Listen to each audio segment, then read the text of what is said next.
each each level would have from 7 to 8,000 to sometimes even 15,000 actors, and that mean an actor is a kind of a weird sentence because sometimes for us the foliage itself is a couple of actors because they are instanced, whereas you have a lot of geometry, a lot of meshes that are like singleton actors, I would say. But when it comes to the higher level, like what makes up a level, like the first things you might see is the landscape where you're standing on, the foliage itself, which are a couple of, due to it being row partition, it's like in a grid system. So each grid gets its own foliage actor, which is an instance mesh actor. So it's a lot more optimal. And that Unreal takes care of that by itself. So you don't really have to have a special setup for it. Then you would see other stuff like VFX, atmospherics for like the sun, the atmosphere, the sky dome, uh, and then as you go on, you would see the mechanics, the gameplay mechanics for the puzzle meshes, and then there are a lot of other actors. There are like scripts, splines, level scenes for like cutscenes or for like conversation or dialogue. There's a lot of that goes in the background that even I am not really sure what's going on there. Yeah. I'm just aware that it's there. Yeah. To be precise, to be very clear on the terminology, uh, when you're saying landscape, you mean the terrain, right? Yes, landscape. Yeah, generally the landscape, its material, and Qt with something we call, well, Unreal Engine calls landscape grass, which is a which you determine inside the material for landscape on which layer which type of foliage will spawn. But that's different than like foliage. You have foliage and then landscape grass. It's a separate system, but can work together. Okay. And when you say foliage, you mean both the grass and small rocks that are being put on the terrain to make it more like Yeah, realistic. yeah, Okay. Okay. And when you say actor, just to be like super precise, you mean pretty much anything because that's the Unreal terminology. It's a different one from, for example, yeah, Unity's, right? Yeah, for Unity, it's an entity, I think. I think it's game object. Game object, yeah. In Serious Engine, we had entity. Like every like every class or every like object you put in a level that you can like transform, move, uh, tweak its details, is an actor. For example, you can have one actor that's like a foliage instance foliage actor, but it's in its side. It can have thousands of instances, but still one actor by itself. Okay. Uh, so you're tasked, let's say, to create a world, let's say from the east part. So mhm, similar to, let's say, what you could find in a like raw European outside of the city mhm, place. And uh, you need to both do the landscape, the terrain, mhm. and the foliage. In terms of the terrain sculpting, how do you do that? Uh, we ended up doing like manual sculpting because it was the easiest, and our levels weren't so big that we needed like a world machine type or a Gaia type generation for height maps. We started doing that, but just it took a lot of control, and the levels are just too much like authored for it to be useful. It would just be a hurdle by itself. We did use mm, specifically Gaia for generating background landscapes, where we generate the height maps and then just export it as a mesh and use the masks inside a specialized material that then was put on those background landscapes. Okay. Gaia is a standalone thing, or is it Yeah. plugins? Okay. Gaia is a standalone like landscape generation software. Okay. Okay. You hand sculpted the entire every level in the game? This is Yeah, yeah. this is a lot of work. Yeah. Well, 3 years. It took us 3 years, so yeah. And you're mentioning that your levels are not that big. So then, if you play Talos Principle, they feel big. Well, they were bigger. I would say that they were bigger. We had a problem in testing that uh, during testing that a lot of our levers were like too big, in a sense like there was a too the distance was too far between two puzzles. There was just a lot of walking and not much of type of exploration at the time. There's not much use to exploring. It was just an empty world with like pretty flowers. And we did size them down. Well, other level authors sized them down, and it. I think the biggest level is East 3. I think that's the biggest level, and that was like at least 50% bigger before. Nice. And just to make it clear, right? You have 12. You have 12 worlds, like Yeah. 12 levels that you talk about. Yeah. But then you have the middle. Uh, and yeah, for everybody who's listening, there will be probably spoilers here for the for the Yeah. story and things like that. So now I'm gonna proceed to one. But in the middle, you have the mega structure, and also you have the levels inside them, right? Mhm. So when you're saying East 3, you mean one of the 12 levels that surround some Yeah. mega structure. Yeah. Yeah.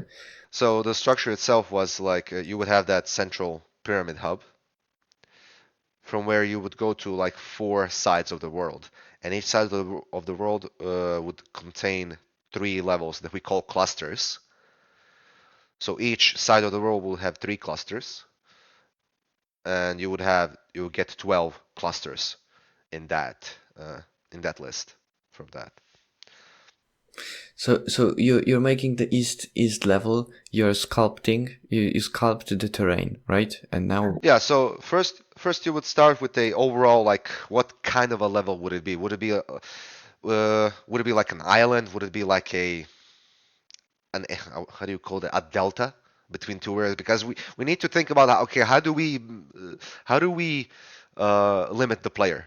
Because you can't have the player like walk around, and we really wanted to avoid like invisible walls or like kill zones. So unless it's like a logical kill zone. For us, it was water. If you go into the water, you'll just get sent back to the gameplay area. So you think about that, then you think about okay, what kind of a topography we will have, what do we want here, what kind of a biome variation it is, and then you just start sculpting, and then you just start placing one of the initial steps is to place the puzzles. Where do you want puzzles? How far between each other the puzzles will be, and then you just start sculpting, have a preliminary like a foliage pass and landscape grass pass in it. You would definitely have a material setup previously, so you would have a visualization of your colors, and it'll be easier just to see how it works because the base material from Unreal it's a grid. It's not really that useful in visualizing what you want. And at that stage of development, you already have resources to visualize such stuff. You have textures. We use Megascans, so you can just pull them from the Megascans library, edit them to conform to our pipeline needs, and then just use them. this is the one thing that I don't know and don't understand. If you have a scan for the texture for the landscape, right? So this is like a 2D image, right? Mhm. So how do you conform it for your purposes? Like, what do you change? You mean like a texture, like a grass texture or a dirt texture? I mean, you mean for that? Okay. I mean, we use Megascans as a reference, so what we change is generally the resolution for optimization purpose because every texture comes as a 4K texture, and you don't really need a normal map to be 4K in that sense. You just put it to 2K if your color map is 4K, and then you would have other instances for like snow. Like does a snow texture that's white need to be 4K? I don't think so. So it goes like to 512 or something like that. I don't know. In that sense, the normal map is the king, I would say. But generally, the textures, the scanned textures themselves don't really take up uh, much work when it comes to modifying.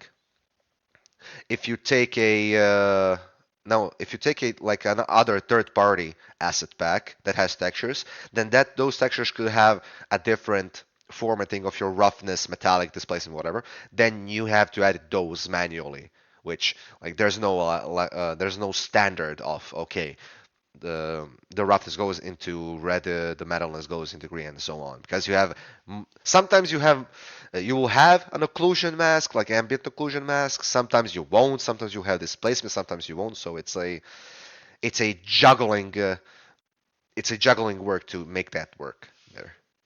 And much more goes into editing scanned meshes from megascans rather than textures themselves. So yeah.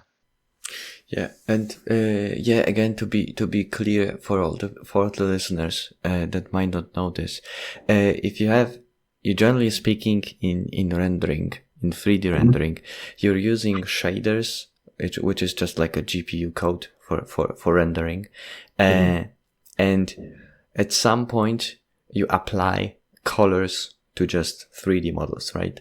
So in engines, you wrap shaders that are included in a thing called the material. And in order not to tweak the generic shader code, you use the base material that accepts different kind of maps. And what you're saying, for example, roughness map or normal map, there are different 2D textures that you add to this material, and they influence how the surface is rendered, like how the colors are determined. Even though, for example, for the normal map, even though that you're rendering something that is in terms of like vertices, it's flat. You can make it look like it's not really flat with the different normal map and different normal vectors that will interact with the light. So mimic, for example, crevices on the wall or things like that. So, and this, as you mentioned, it's not standard, right? So depending on the rendering type and what are you doing in a shader, you can't have like here's a roughness map and now you switch to the so-called PBR workflow. So like physically based workflow. So you can have like a asset that you buy is not really related to the workflow that you have. Is Talos Principle based on this physically based rendering in terms of material? Yeah, the Talos 2 uses your default, I would say, a unchanged Unreal Engine PBR shader. In terms of like, we have an underlying shader, then we use the material editor themselves, which is a higher level abstraction of the shader code. We don't really do HLSL in this sense. And HLSL is well, a shader code, a type of a shader code. There's also GLSL, and I don't really know much about that stuff, so I can't really talk about that. uh, but then, as you said, we use a material, uh, which Unreal calls a master material, where you set up the node graph for different functionalities you want, and then you would have a material instance from that master that would then have the parameters that you set up. For example, base color, the color modification, well, the tint, the color tint, the color contrast, the normal intensity, the roughness modifier, etc., etc. One thing too, I would just reveal this for our other the future projects. We did a huge material refactor from Talos 2, where we don't use roughness anymore. Well, roughness textures. We still use roughness, but we generate roughness from base color, and all uh, in all cases so far, it's good enough. And when I say we generate from base color, we take the red channel of the base color and just tweak the how would you say that? We tweak the curve of that input. So we use two textures only. Yeah. And even for vegetation, so one of my colleagues made the refactor on the like the default master. I made the refactor on the vegetation master, where we also use two textures like base color and normal. But for let's say translucency, the subsurface scattering, it's like it's mimicking how the sun goes through the leaves and how you get that nice smooth, smooth warm coloring on the leaves. We use base color for that because it's generally the same. We, uh, we don't really care too much. So, okay, it's not maybe physically correct, but damn, it looks good, So let's use that. So we don't really have to have an extra texture for translucency. So we just use. The Yeah. So what you're saying is that, uh, because as you probably, yeah. So when you have big projects, you have shitload of materials, and yeah, you need to, the more work you need to do per material, the more actually work you'll need to do in the production of the game, which takes years. So when you're mhm. saying that you don't need, for example, now roughness map, you're saying that you cut, for example, 25% of work that you need to do for a material. Am I right? Like this is what you're. Yeah, you don't need to think about okay. Now I've got a random asset pack that has this standard of the texture formatting for your grayscale masks, so roughness, metallic, and so on. And now you just say, okay, they have every so the unifying standard is they have base color and they have a normal map. Everything else doesn't matter at this point. Now that we moved to this kind of workflow. Now, one thing to think about is we still need metallic maps because that's a binary mask where like this is metal, this is not. But we generally we have like we also we I mean when we say we don't use roughness, we have a ability to use roughness masks, but we just don't by default. You can like press a flag that says okay use roughness map, and then we just put a roughness map if you have, or use metallic map, then just put a metallic map if you have it. But generally we only use two maps for all of our shaders right now. Okay. Okay. That's like from the production perspective, it's amazing because Yeah. you can like all the saves you can get for these kinds of things, they speed up the production dramatic. The production is sped up, and you have uh, less material complexity in a sense of performance. So you don't use a texture sampler, which is great. You don't get memory intake, which generally roughness maps and all those grayscales were not never really too expensive, but still it counts. And it's just a general optimization of life.